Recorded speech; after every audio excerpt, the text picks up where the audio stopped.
Yeah.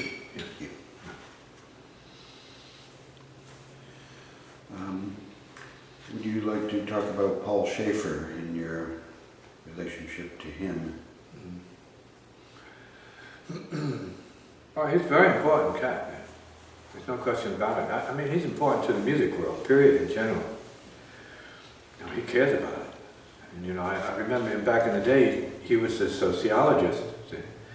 And understanding the sociologist's viewpoint. He's into people, he's into culture. And so he has a scientific interest in the whole process. Music part of culture, part of society, so it's really part of the sociologist, I guess you might say, reference. Musical society, right? Society of musicians.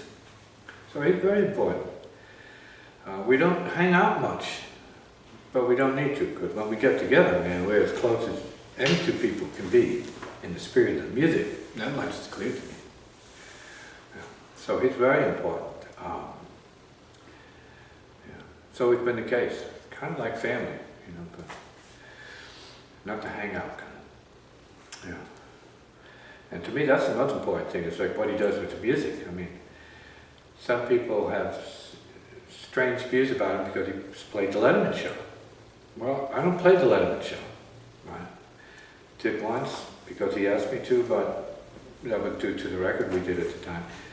No, Paul, when we get together, we play the heaviest kind of music and it has been with the heaviest cats. So what's there to say?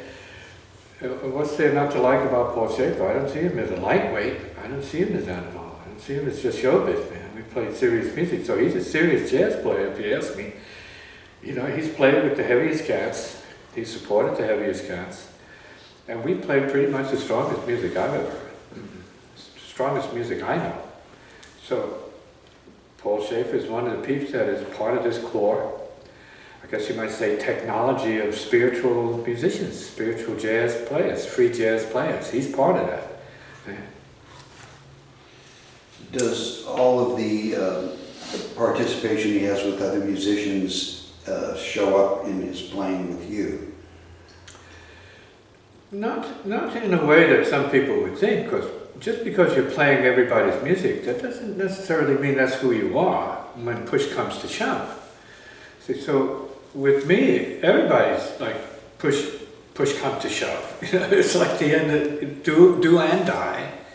And so the challenge is there to keep up with what that requires. Now, of course, there are things that we will play and have played, like tunes, and structures and classics. And of course, he's heard other people play these things, but he has his own style. He has his own touch, his own way of doing it, his own insight into it. See? Can he take things out? Yeah, he can take things out. You know, can he keep them in? Yeah, he can do all that. But you know, he has the experience. I mean, the guy's a master musician. He's a musical director for many years, so he has it all together. You know, despite what anybody else sees about the persona, whatever it is he has to do for show business purposes, I don't see that.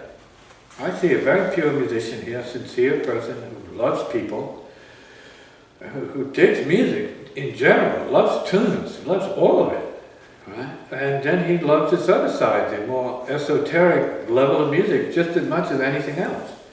So he's a full musician, definitely. Does his immersion in your music, do you think, have an effect on how he plays in those more commercial? He has said so. He has said that the exposure he's had here, the experience he's had with me on my musical adventures, has helped him to be able to accommodate and facilitate other musicians. You know, support them and play behind them. He even used names like Dizzy Gillespie and Miles Davis. He said, had it not been for his experience with me, he wasn't sure he could have properly accommodated them with the way, the style and spirit that he was able to. So it seems that this was very, very helpful to him regarding all the things that he's done in music, right? Because it's out music, but it's really inside out music. The inside is right there. The heart core is always there. See, the difference is the fire is there too. So That's what threatens a lot of people. The fire side of it, it means that it's going to burn up what you know, what you think, and what you feel. It's going to bring some heat and light to what it is that you've done in the past and give you a sense of having to be real now. The fire is relative to the urgency of being true to the moment. See? And that's what we create from. See? The force of the moment, the present. So would you say that he makes a qualitative distinction between playing your music and playing these other types of music? I would say so, but I would probably expect him to make a distinction, because other kinds of music are much easier to play. Because you play what it is, you see what it is, it's structurally perfect. And so you have a beginning, you have an end. This music, there's no such thing. There's a beginning, it's a relative beginning and a relative end, but then you have the universe in between. The beginning and the end, that's the difference. See? Moving from the self to the impersonal reality where there's a universal consciousness, and just about anything goes in that, but it's not like chaos, it's anything but chaos. There's something beautiful about its own spirit sort of direction. Do you think that he's able to leave behind each genre he's participated in when he plays in your... Well, enough. I also welcome whatever he remembers or wants to contribute from any genre, because it's all music and it's all referencing for the people who are listening. So it's useful. He's not limited to it, which is what I'm saying. He can play all of that stuff. And most of the guys that we play with can. But they're not defined by it. So he's not defined by it. In this music, he's defined by the spirit of what it is in the moment that's put on him. So he's always excellent. Is his relation to you purely through the music, or does he have an interest in your written texts as well? I think he's had enough exposure. I mean, he's very scientific in his approach to life. A sociologist, so to speak. He's interested, and he's known. It may not be his thing, but we have discussed deep issues. We speak about life, and issues, death, and these kinds of things on rare occasions, but it's not his main interest. Main interest is music and production, making sure we leave a good historic record, which is also my interest and concern as well. That we leave a legacy, that we have proof that we were here and we did well. So these things were pretty much the same mind on that. Do you think that fame has had an impact on his music? It may have, but it hasn't had an impact that I can see relative to what we started playing back up in Canada, back in the, I guess you might say, the beginning of the 70s. Right? 69 is when I was up there, and when we hooked up initially, and originally 69-70 period, and I don't think anything's changed since then. His purity has remained the same. His interest in learning has remained the same. His enthusiasm, all of these things, all his qualities are intact as far as that goes. But I think that he has a special place for this kind of music because it took him to very, very deep places in the past, and I think it helped him to transcend what he was going through at the time. And that was like the critically most important thing that happened, that he was able to feel he was beyond that and thus be able to deal with it from another vantage point. Like he's already beyond that, so it's not all that bad. In other words, he was taken out of the self that felt limited to the self that was unlimited, to come back to the self that was limited with much more space, much more room and workability. So would you say that he had certain needs, musical or otherwise, when he played with you initially that maybe have been satisfied and he's moved on to other things? Well, you have to keep growing. See? So there was never any intention for me to keep anybody in a band. No, I never had that idea of having a band that was like forever. No, I don't think in those terms. If it came to pass that that's what it was, well, then it was because of necessity, obviously, but it's not something I would want to do. I like to turn over like different people, new life, new sounds. So I'm more open to that. And at one point, I even was playing solo stuff. That is, we put together some projects It's my sons and I put together a couple of projects where it's just me on guitar, but I'm playing synths and playing all the different parts at the same time. That was fun up to a point. It's great, but that wasn't enough. I mean, the best way to do it is to get the other people in, have them make their contribution. See, there's just more power in that, right? There's more power in it. I think there may be less self-satisfaction in it, but there's more power in that. See, there's more purpose. So we got to be true to purpose. What's the music for us? It's to extend the inner reality to other peeps, so that we have more consciousness, more awareness that even through sound we can have the universe. See, even through music, certain type of music, a certain treatment of music, where you can actually perceive and feel the presence of the spiritual universe at the same time. See? And it's not about the harmonies particularly. That doesn't do it. So classical music is not really representative of the spiritual. I mean, they have their own concept of what space is, their own concept of what the fineness, and what the subtle may be. They have their own concept of that. See? But that's not the real. That's not the truth. See, opening the consciousness beyond the mind to what is true and real from the heart level, and that's a mysterious word here, the heart level. No, it makes it very clear, despite your genre, there's something very powerful going on there. It's not ordinary. Would you say that he finds something spiritual in the more popular music forms that he plays? I couldn't answer those questions for him, but I would imagine he enjoys the music. He enjoys all music, and all beautiful music, and supports it. So it's really about supporting what works for other people, and whether it's pop or avant-garde. I don't know that there's a real difference beyond the point. For the artist, your thing is your reality. So if it's pop, then that's your reality, that's your path, that's your way. And for the avant-garde artists, it's relatively different, but more or less the same, depending on their states of consciousness. So if we're talking about states of consciousness, then that's a very different issue. Because then I could be playing flute from a state of consciousness, and it might sound different. Then let's say a flute piece by Bach might sound different. So we're talking about playing from states of consciousness is not necessarily just about playing from pieces of music. Does he feel, or do you know if he feels something about, let's say, the entertainment side of music versus the deeper or more spiritual side of music? Well, again, I couldn't speak for him, but I don't think there's a contrast, really, or a conflict of interest. It's just music with different purposes, but it's just as real and important to play this kind of music.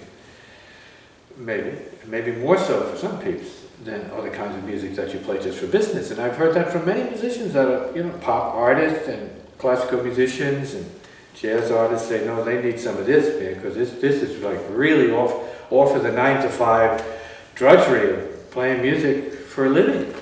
I say, good. I agree. It's harder to come by. It's very different demand, different kind of discipline, very different level for people to be playing from. A different relationship with the heart and the body-mind than what generally music requires of you, which is very little on the deeper levels, and mostly demanding your technique, right, and your attention to the fine line, the fine print, the dynamics of the music, written music. See. So, I mean, everyone knows Paul Shaffer, but nobody knows him, let's say, from his own music. Do you know if he's intending to make any recordings or musical statements that reflect his... Well, I think all the work that he does reflects his interest. Whatever he gets behind, whatever he produces, reflects his interest and a part of him. And that's true of anyone. See, so he's really very diverse, a very open person, and a fun person, for sure. Happy guy. I mean, very successful person. So there's no doubt about the completeness of his, I guess you might say, his purpose out here. It's complete, man. And now that he's finished with the Letterman show, of course, in New Horizons, he probably has more than he can handle in terms of opportunities to do things, because he is so important. See?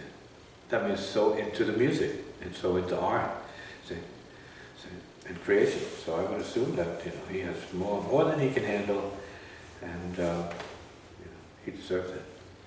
Would you say that he brings any elements of humor into the music he plays with you? I think so. I mean, if you've heard us playing with me, there's always an element of humor. I'm playing very humorous, but nobody hears it when I play. It's so intense. I'm seriously laughing and crying when I'm doing what I'm doing. Because I mean, it's part of the message here is like I don't believe what's going on. So part of the process of wisdom is saying this is crazy out here. We don't need to be doing all of this, and such. But obviously we do because we're doing it. So we do and we don't. So there's a paradox about that. The paradox of repeating history. The paradox of repeating cyclic phenomena. See? History repeats itself. Well, yeah. That's the sad fact. See? And we're talking about, well, mystery does too. Does your long history with him make for different results than playing with, say, somebody unfamiliar? Different results? You mean it's always better results? Yeah, with people you're familiar with, it's always better. So it's always easier to go to an ideal, and I think that's what we have between us. We know where it should be, so it's easy for us to rise to the occasion and make it happen. So we've done it often in very diversified contexts, different situations, different people, different places. So, I mean, not as much as he has played with other people, certainly, but we've played enough over the years to say, yeah, he makes a difference. He makes a difference. He knows how it should be. And he's still growing. I think he's still learning, and that's the important thing, to keep the mind open. Do you think it's difficult to go from playing this kind of deep music to playing music that's more entertainment? I don't think there's much of a transition. One requires one intensity and the other requires another intensity. One requires a certain kind of mindfulness in terms of like the structures and what the genre is and what the situation is and what it's really needing for your performance, if we're talking performance ethics. And then the other one is like forgetting all about that, leaping, that is, not even going, but leaping into a different state beyond yourself and having the desire, the need to do that, and the freedom and opportunity to do that at the same time. And if you're talking about a group ensemble, then having the company to do that, and being in the right company for that to happen. So whatever it is, it's just open and able to happen with a high degree of respect, dignity, and grace. So yeah, no, this is a place for that. Has Paul been a teacher or a mentor to other or younger musicians? I'm sure he is to some players, yeah. I have no doubt about that. He has a lot to teach certain people, definitely. He's top of the heap, man. So he knows what it is. I mean, he has stood the test of time, and he's delivered quality. So there's no question about him. Yeah, there's a lot of people to learn from him. Would you say that he's somebody who has a mission? Oh, I have no doubt about that. He has a mission to take care of his family. And so he has a mission to keep up with other artists that he loves. And sure, he's always going to find artists that he loves. I mean, there are a lot of people out here who have great talent, who mean to do well in this world. And that's all they've got. So, yeah, you can find some pure artists and help them, get from one point to another point. Yeah, that's obviously needed in the industry. That's what the industry thrives on. It's finding the right young artist.